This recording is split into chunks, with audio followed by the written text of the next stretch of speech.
Welcome. And we are Good starting. evening. Welcome. How are you? How's everybody at GCU? Can I get your attention? My name's Jude La Cava from Fox 10, and it's been an honor and a privilege to know the gentleman that I'm about to introduce to you over the last 26 years. I could go through his list of accomplishments, but it would probably take, quite frankly, the next 30 minutes. Executive of the Year many times on the NBA level. World Series champion. Hall of Famer. Gold medalist with Team USA. Single-handedly, with his vision and creativity and energy, revitalized downtown Phoenix through sports and business, through facilities, through franchises, one after another, in a remarkable fashion.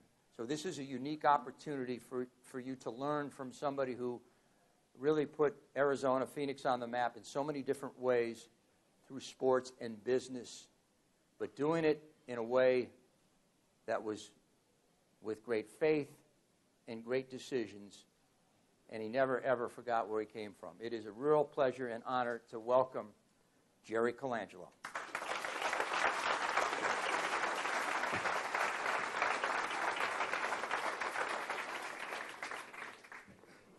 Jerry, I want to start where you started, because we all know where you grew up and the people that you were exposed to and connected with become a part of you.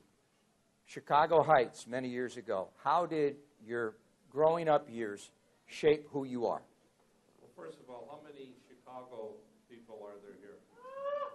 You're going to be excited. Very Catholic, Chicago Heights. You got to be excited about the Cubs. It's been a long time. It's been over 100 years. You didn't have to wait that long. Well, very quickly, because that's not the big part of the story, but for some of you who don't know, some of you might. I came from the most industrial community in the 40s and 50s in America, because of the steel mills, because of the foundries, textile factories. And literally that town kind of dried up after the war. And so leaves a lot to be desired, but it was home for me. A lot of boarded up places. My old neighborhood, which was an old Italian neighborhood, isn't quite the same. But it's still where I came from, and I don't forget where I came from. There I learned everything about what led to who I am today in terms of a foundation. Nobody had much, but whatever we had, we shared. Family, faith, hard work, lunch bucket community. And I was blessed with some physical ability as an athlete, basketball and baseball. And I was the first person in my family and in the neighborhood to go to college. And it was because of sports. So I'm very thankful I was blessed to have that opportunity. But I'll tell you what else it did. It prepared me. Not only the competition prepared me for life in the business world, but the ability to communicate, the ability to feel comfortable with people from the other side of the tracks who had a heck of a lot more. And so I met some of the giants of industry when I was in my early 20s, like Lamar Hunt, a good example, one of the wealthiest people in America at the time, and others who were the head of corporations like Dan Cyril of Cyril Pharmaceuticals and Harold Meyer of Oscar Mayer Company. And guess what I found? That they're all regular people. That's who they are. They're no different than any of you or me. And when you feel comfortable in your own skin and you feel you can communicate with those people and deal with those people, that really builds your self-confidence. So when I'm here on campus and I have time to speak with some of the students, And, you know, technology is a big part of the future, and that's the world today. That's a big change from when I was your age. But there's a little bit too much time looking at whatever it is you're looking at. An iPhone, an iPad, or whatever. There's a time and place for that. But you better find a time and place to learn how to communicate with people, look people in the eye. Because if you can communicate in this world, eyeball to eyeball, and feel comfortable in your own skin, you've got a chance to do a lot of things. And then, of course, you've got your tools. And your tools are your technology and everything else that you have going for you. So my beginnings were perfect for me at the time. I'm not sure it would all work the same way for me today in that same neighborhood, but that was then. And so I had an attitude. My attitude was, if I had a chance to make something, I knew I had belief that I could do it. Now, why would a kid 12 years old think about, how could I ever earn $10,000 a year? That would be $200 a week. That would be so much money, that'd be unbelievable, to help the family and put food on the table and whatever. And that's how things were. Because the home I grew up in was the home built by a grandfather out of the remnants of 2 railroad boxcars and some extra lumber, and he made a house, small little house, and we were on the upper flat. My wake-up call every morning was on the exposed water pipes, not in the wall, outside the wall. And he'd hit the pipes with a spoon. That was my wake-up call. Go deliver papers at 5:30 in the morning. But you know what? I wouldn't trade any of it for all the money in the world. So the excitement for all of you should be, you're very early on your journeys, most of you. Make the most of it. Be aware of what's out there. Be up front. Be willing to shake hands with people, get acquainted, build on those things. I think that's very important. I think what's important as well is how you do business. And I've never witnessed anybody in sports business that is better at closing and negotiating than Jerry Colangelo. And as Jerry said, looking you in the eye and a handshake deal, sometimes literally unheard of. When Danny Manning tore up his knee, Jerry instantly came out and said, that contract's going to be honored, and calm the waters of a top-flight player. The ethics and faith of how you dealt in the world of business was a big part of your success. Well, I appreciate that. I think, I'm proud of this, that in the world, the tough, cutthroat world of professional sports, I had a career where my word was my bond with all the agents, and a handshake was good enough for most of them. And therefore, I had really strong relationships with players. There was trust. And when you have those ingredients, you've got a real chance to be successful. And that's what took place. Now, why was that? I think it goes all the way back to the old neighborhood again. That's how I grew up. That's who I was. And so I took that with me. Now, how many of you have had a chance to read my first book, How You Play the Game? Any of you? You really need to read. If you have interest in sports business, How You Play the Game is how things converge. It's not about sports. It's about the world of finance, business, sports, how it all converges and comes together. It's how you play the game of life. And there's some really strong things in that book that I think could be helpful to each and every one of you, regardless of your field of interest. I want to follow up with that because there's a point in the book that is a point of convergence. And sometimes you think Jerry's very successful, or there weren't any challenges along the way. This guy just had it. Well, he's running a tuxedo rental business. And in previous months, he had a chance to meet a guy by the name of Dick Klein. Now it's not going so well. He's got 3 youngsters, 3 kids, and a wife. He decides to go through his wallet, the importance of networking, contacts, connection, intuition. And he pulls out the number of Dick Klein. I'll let you take it from there. Well, that's true. I carried that card for 2 years and didn't realize I still had it in the wallet. And on a night when I thought things were really kind of, a low end for me, because I had just split with a good friend of mine in terms of a business partnership and had nothing to show for it. And that was 3 years of post-college. I went to Kansas to play basketball with Will Chamberlain. He quit there, signed with the Globetrotters. I transferred to Illinois, my home state school, met my wife. We've been married 54 years. And so it all happened the way it was supposed to happen. That's the way I look at it. But that card was there for 2 years, and I called the number the next morning. It was just a few hours later. I was up most of the night. And said, Mr. Klein, this is Jerry Colangelo. He says, oh, I remember you. You played at Illinois. Just immediately, there was a connection.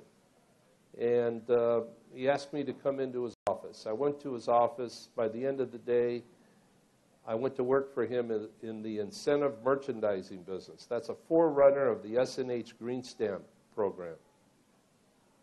I could always communicate. I could always sell. And this was an opportunity to help people sell their product or increase traffic. And I made some deals immediately. But 2 weeks after he had hired me, we took a business trip to call on 3 of his accounts in Cincinnati, Cleveland, and Louisville. And on the trip, he said he had a dream. His dream was to bring pro basketball to Chicago, which was void. And then for the next 6 months, we hustled a deal. You want to talk about getting a master's degree in business? That's what happened to me in that 6 months, sitting in on all the developing everything that took place with the birth of the Chicago Bulls. That was the birth of the Bulls back in 1966. And so that was preparing me for something. And I was excited to be in pro basketball on that end of it. I had been playing pro basketball for meager dollars at the time because, any way to supplement your income, we were getting $50 a game if the receipts were enough to pay us, and sometimes there wasn't. And so, but I loved every minute of all of that. And then a year and a half later, after giving birth to the Bulls, I was offered the GM job at Milwaukee and at Phoenix, the 2 new expansion teams. I chose Phoenix, and I was the youngest general manager in pro sports at that time.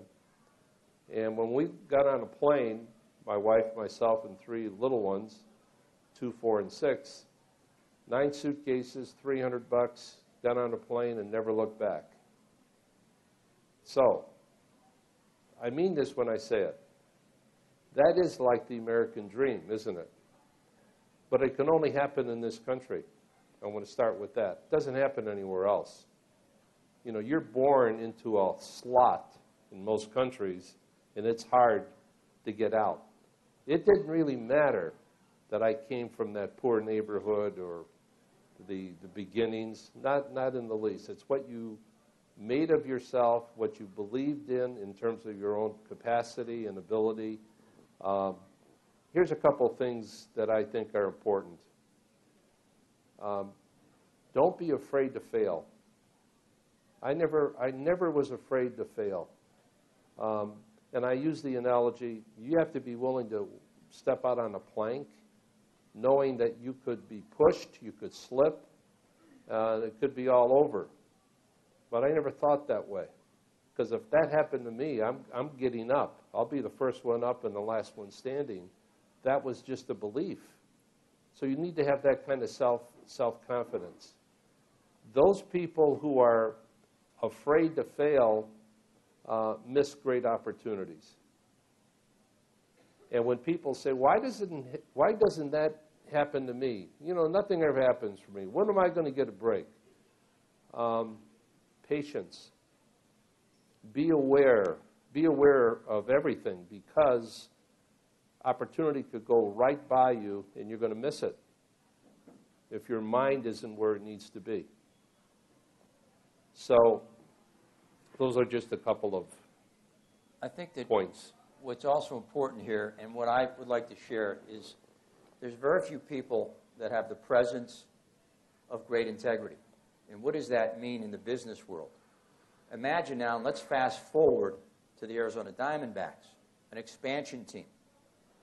And now Jerry realizes that I've got to recruit. And I'd like for him to share a story of conversing with Randy Johnson.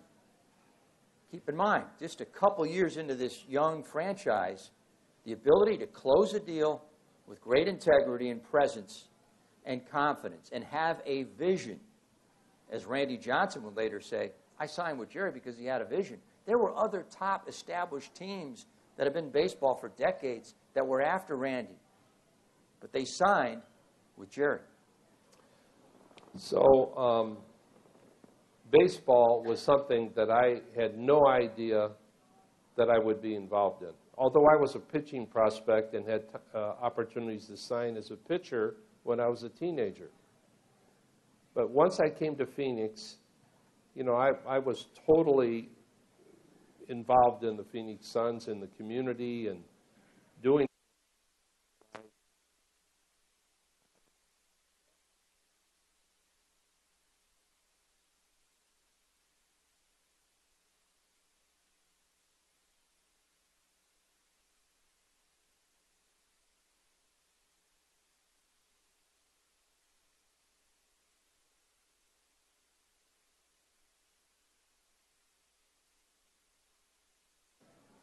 see John Paxton's jump shot at the arena. That was the end of the game, but more importantly, the ball really was to go to Grant, one of their forwards, who didn't want to touch the ball. He didn't want the ball, and he got rid of it, and I saw Paxton coming off a curl, and I said, oh, I mean, you just knew it was coming, and that was a dagger.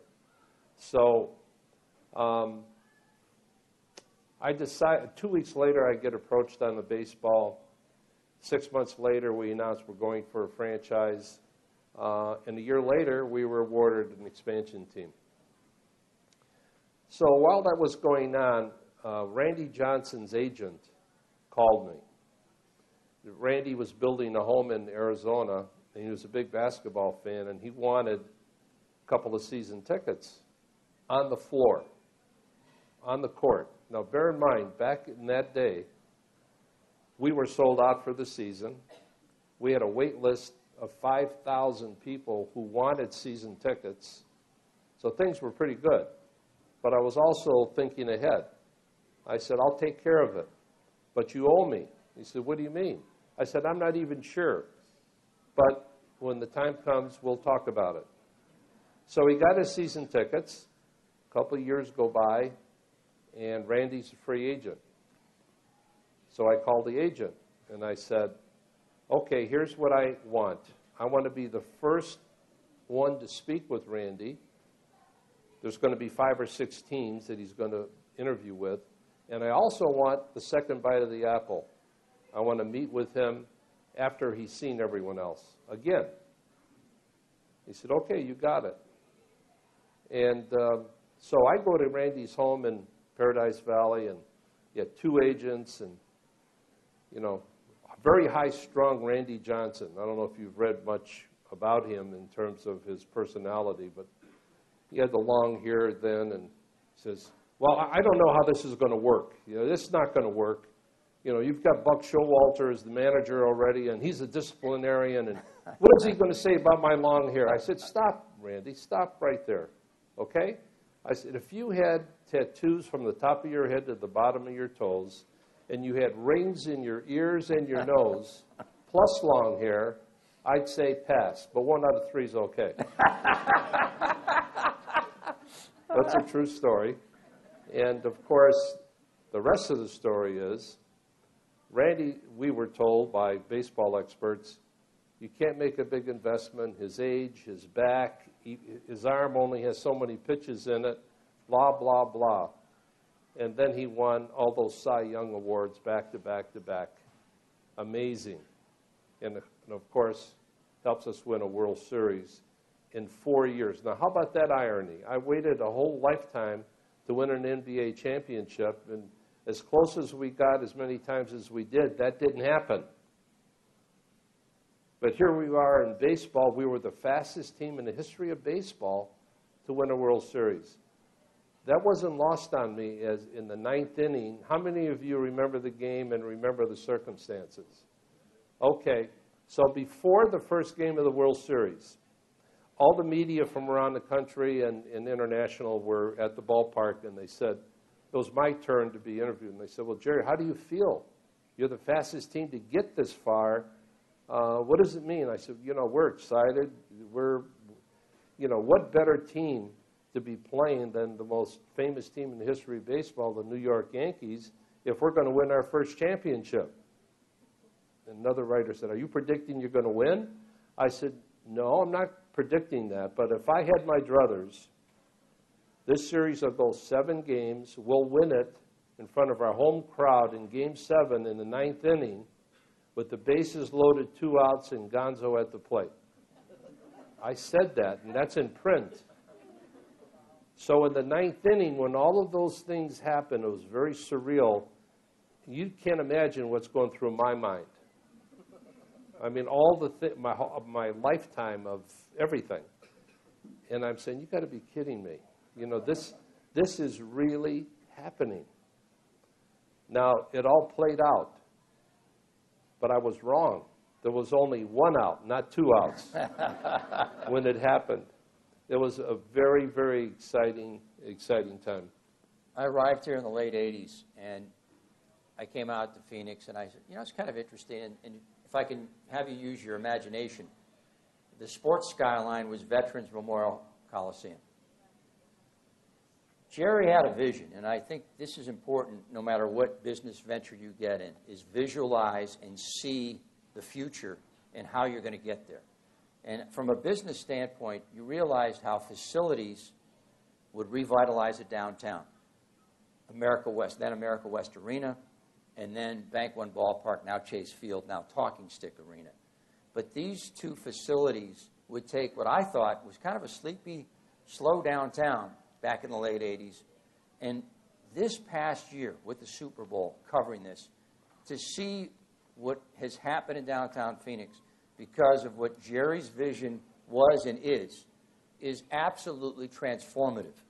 From a business standpoint, the importance of what this did for the city of Phoenix and your vision in seeing these pieces come together. Well, thank you, Jude. The reality is I've had very few jobs where I worked for anyone. Everything I've been involved in has been a startup.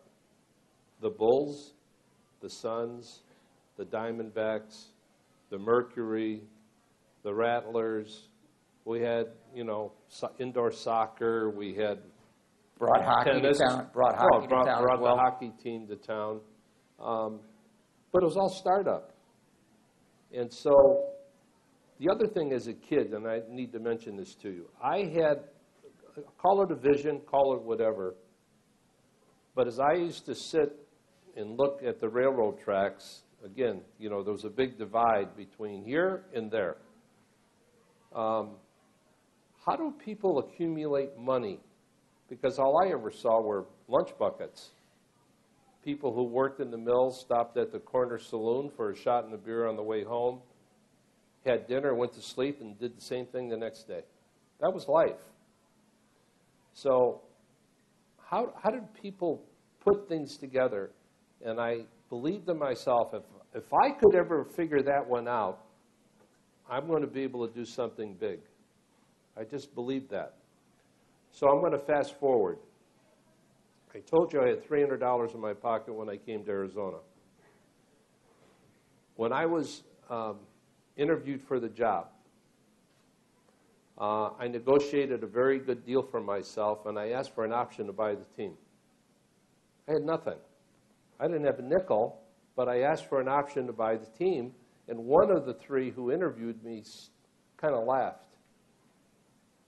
And, you know, I certainly noticed the laugh. But I got it. I got that provision. This was in 1968. In 1987, I exercised that option and was able to put a group together to buy the team. And through, I'm not going to say blood, sweat, and tears, just by doing what you should be doing and working your tail off and building relationships and people trusting you, and he uses the word integrity a lot, I think that's a key word. Because when I needed people, when I needed banking, I got it in '87 to make that dream a reality, and that was to buy the team. Now, the cost of the Suns franchise back in '68 was $2 million. I paid $44 million in '87, and then sold them in '04 for $400 million.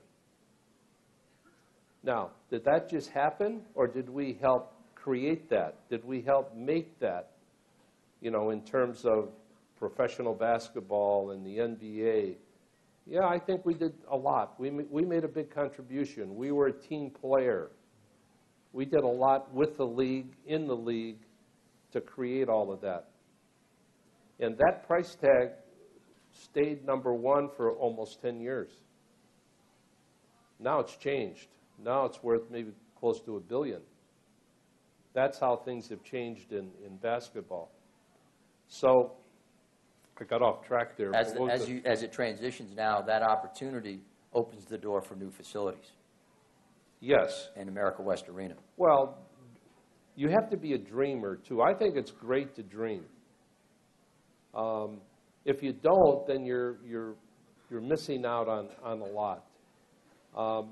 So when I was a kid playing ball in college, I was in a lot of gyms and a lot of stadiums around the country.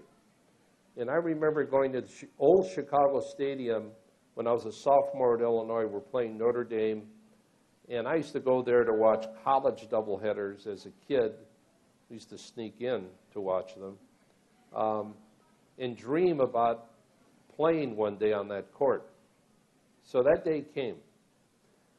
But when we went down to the locker room, down some old crickety old stairs, into this dirty room with a couple of hooks on the wall, 2 shower stalls, I said to myself, you got to be kidding me. This is the big time? But that registered. So as I moved around, I kept gathering thoughts and ideas. I didn't know I was going to be able to put them all together, because when the time came for an arena, I wanted to build the most intimate arena ever built in basketball, because intimacy sells. And intimacy in basketball, for sure. The closer you are to the action, to the players, that's what it's all about. And so we built an incredible building. Now, get this one. Phoenix was the 19th market in the country in terms of advertising and eyeballs, et cetera, and values are predicated on that factor.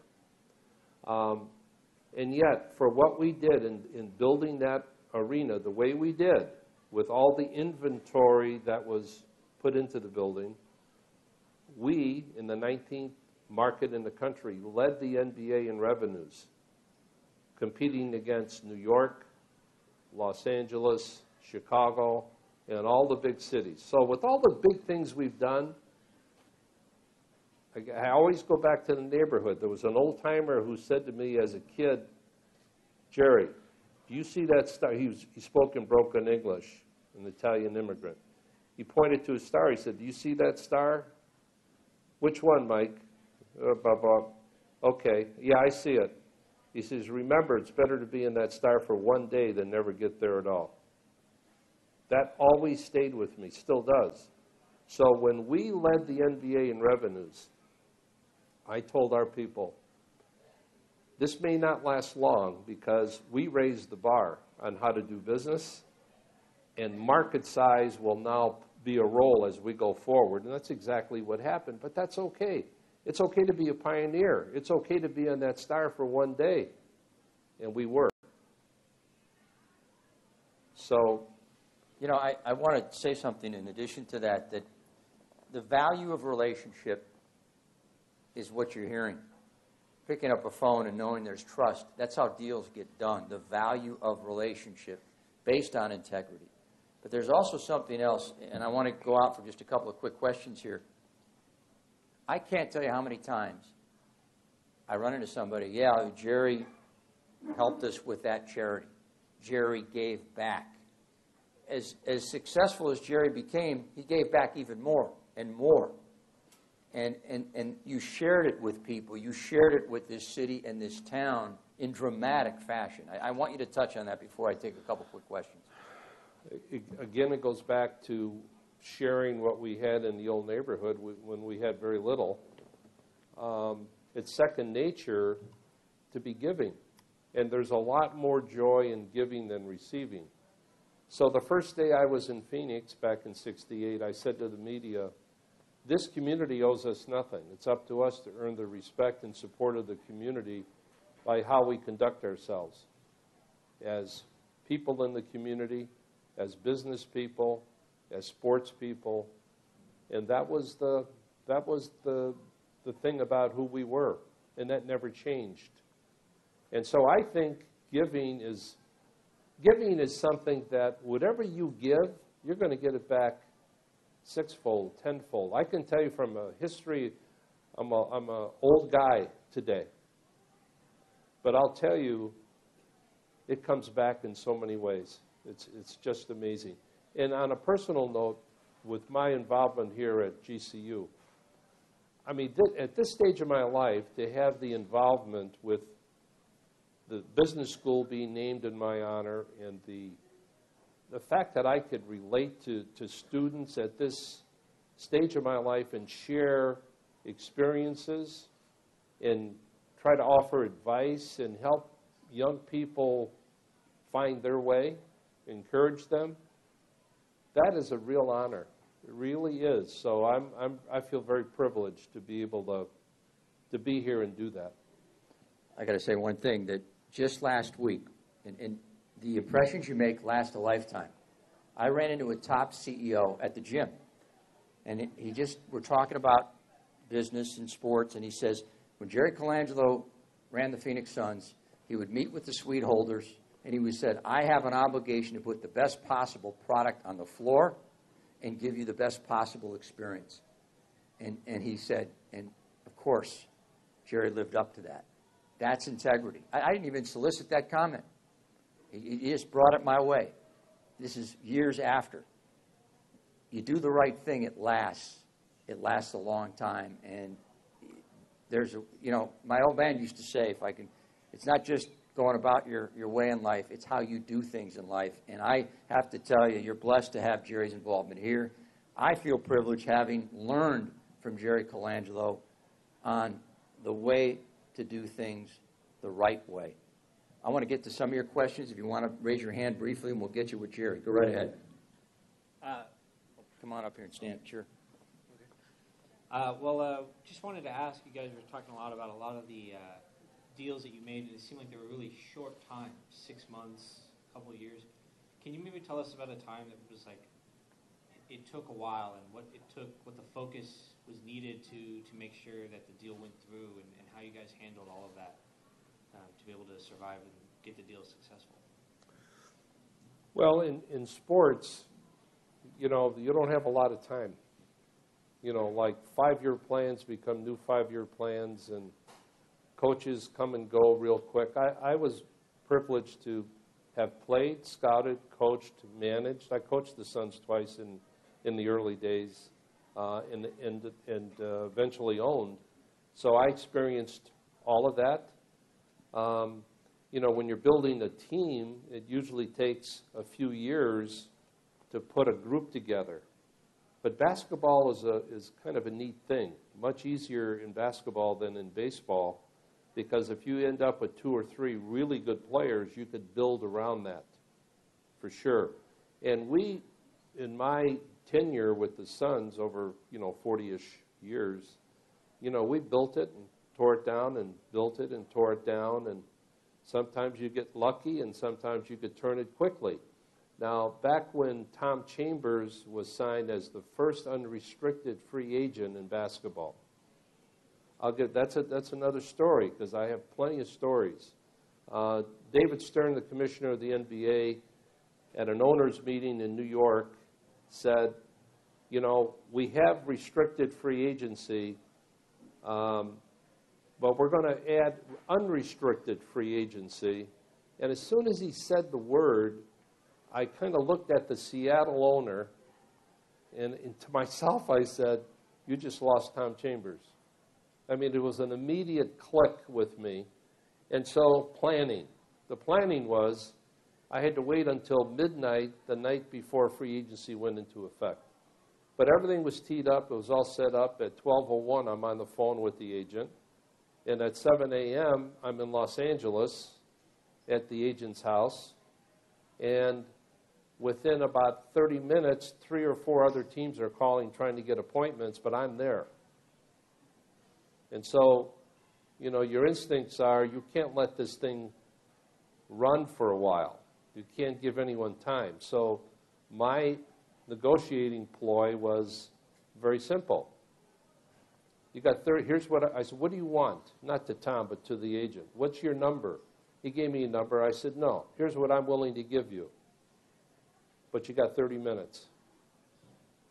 And so within 15 minutes, Tom walked out and said, you got yourself a forward. And we went from 28 wins to 55 wins in the conference finals. That was an immediate thing, but a few other things happened along the way. Sometimes they don't work out, you know, in sports, because there's so many variables involved. You know, you build a facility, it doesn't happen overnight. There's a lot of planning. How about this one? When we built the ballpark, we were responsible for cost overruns. And one day, I woke up and I get a call and we're $35 million over on steel and concrete. Why?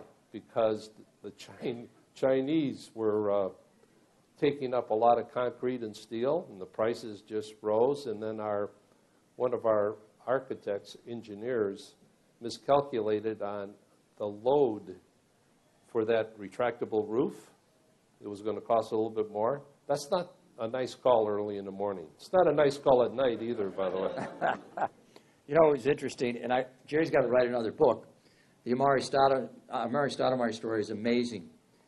Kind of a troubled youth, had some issues. Comes in for a workout, and if I recall correctly, Jerry was there. He was supposed to go to Denver for another workout. Nobody knew really how to gauge this talent. He was a phenomenal athlete, came from a real tough background. Jerry simply shook his hand and said, I'm drafting you in the first round. You're not going to Denver. That doesn't happen in sports anymore. Well, that's close, but that's not quite the story. His agent was a good friend of mine in Chicago. He had one of his associates there in Phoenix with Stoudemire. Stoudemire was a high school senior, and I said to our staff, basketball staff, I'm not drafting a high school kid. I'm against it. And then they showed me some videotape of Stoudemire playing in the McDonald's All-Star game. And I changed my mind. I said, bring him in. I want to see him. I want to talk to him. So he's working out, and we had a big guy in who was about 6'11" and 275, mean, grizzly-looking guy, and Stoudemire knocked out 2 of his teeth with an elbow. Just happened. It wasn't like on purpose, but he didn't flinch. Now, back then, he couldn't shoot. He would break a backboard in terms of shooting the ball, but his physical skill made him a real specimen. So what I did is I called my friend in Chicago, and I said, Herb, I want him. I'm going to take him, but it's up to you now.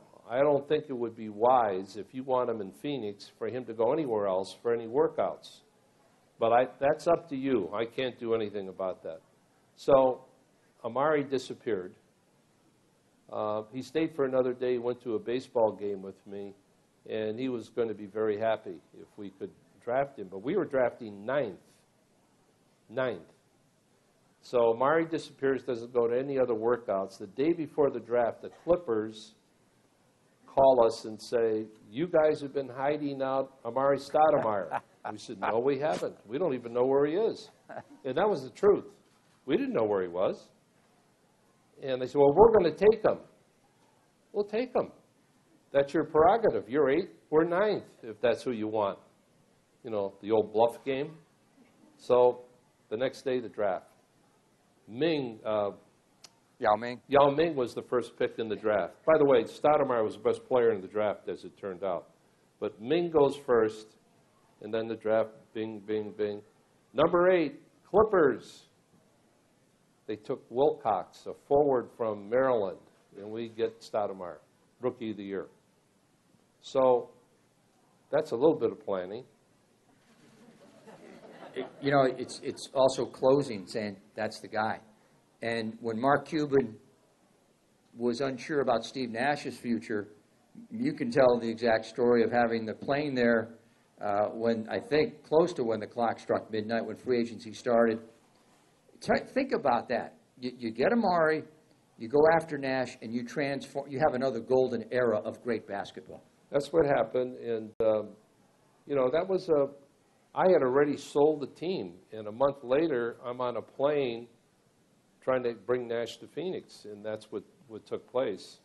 And Cuban could have had him, but he backed off. He didn't think Nash would last that long in terms of a 4-year contract.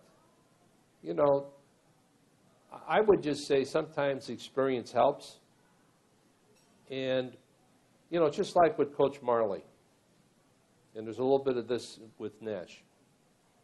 Marley's coming out of Central Michigan, really a good athlete. Couldn't shoot the ball. He was a slasher.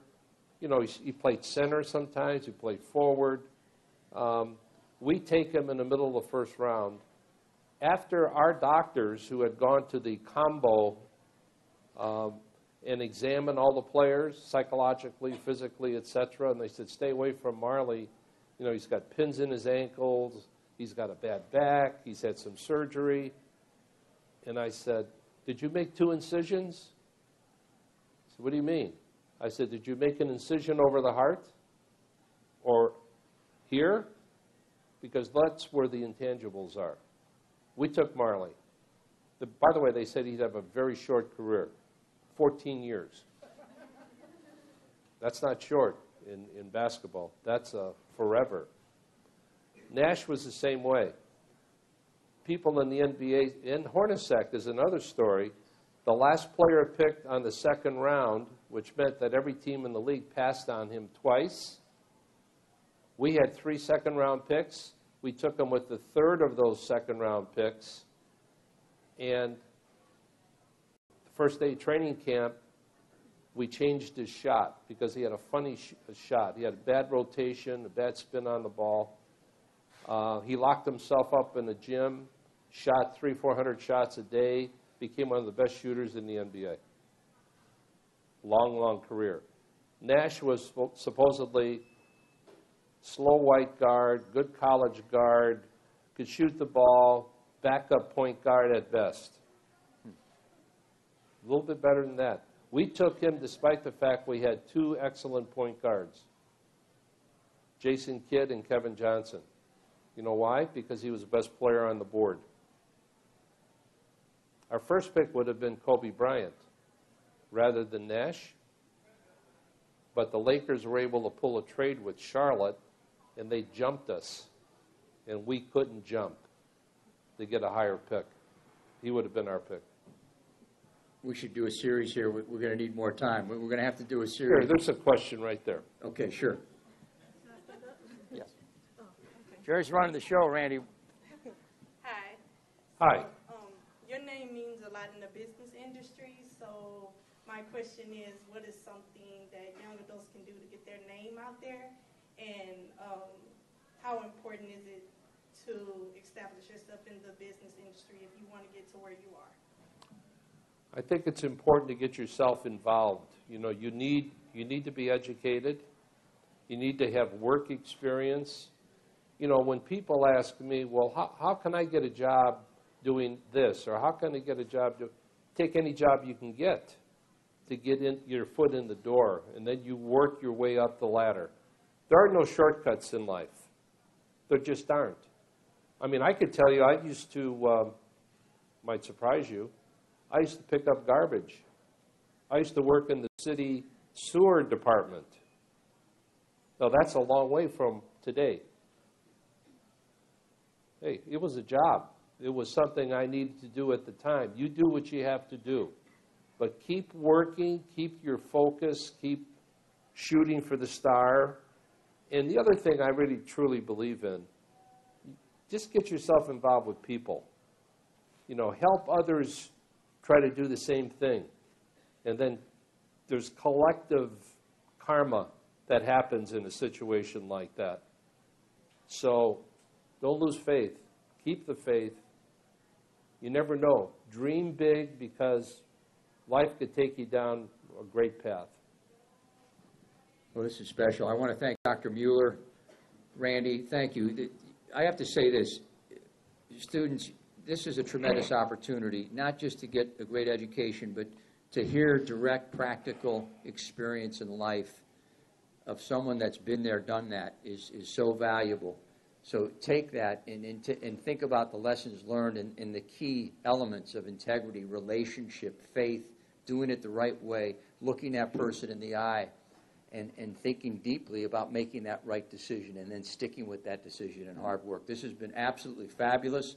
Hopefully it's an opening of many series to come. So we can, Jerry, I think we're going to do a traveling road show here. Why not? Go. This is great. I want to thank you, Dr. Mueller. Thank you, and all the great work you're doing. This is an amazing university that continues to be even more amazing. Thank you for having us. And Jerry Colangelo, please.